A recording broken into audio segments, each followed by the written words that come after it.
एका 5 वर्षीय चिमुकलीचे अपहरण करून तिच्यावर अत्याचार करणाऱ्या आरोपीस जिल्हा व सत्र न्यायाधीश क्रमांक 3 निखिल मेहता यांच्या न्यायालयाने मंगळवारी जन्मठेप व 5,000 रुपये दंडाची शिक्षा सुनावली। ही घटना 27 एप्रिल 2018 रोजी वरुड पोलीस ठाण्याच्या हद्दीत घडली होती।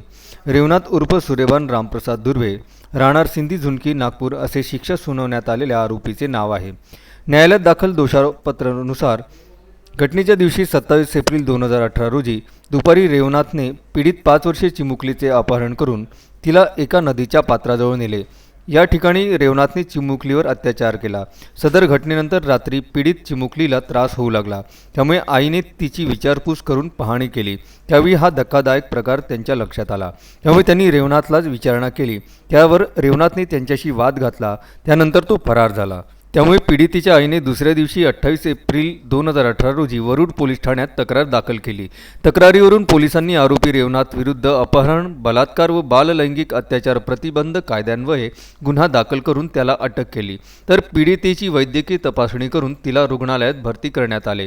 तपासाअंती 26 जुलै 2018 रोजी आरोपपत्र न्यायालयात दाखल करण्यात आले। सदर प्रकरणात जिल्हा व सत्र न्यायाधीश क्रमांक 3 निखिल मेहता यांच्या न्यायालयात 10 साक्षीदारांची साक्ष तपासण्यात आली। साक्षीदारांची साक्ष आणि सरकारी पक्षाचा युक्तिवाद ग्राह्य धरून न्यायमूर्ती निखिल मेहता यांच्या न्यायालयाने आरोपीला रेवनाथला दोषी ठरवून जन्मठेप व 5,000 रुपयांच्या दंडाची शिक्षा सुनावली। सरकारी पक्षातर्फे अतिरिक्त शासकीय अभियोक्ता दिलीप तिवारी यांनी यशस्वी युक्तिवाद केला। विदर्भ न्यूज, अमरावती।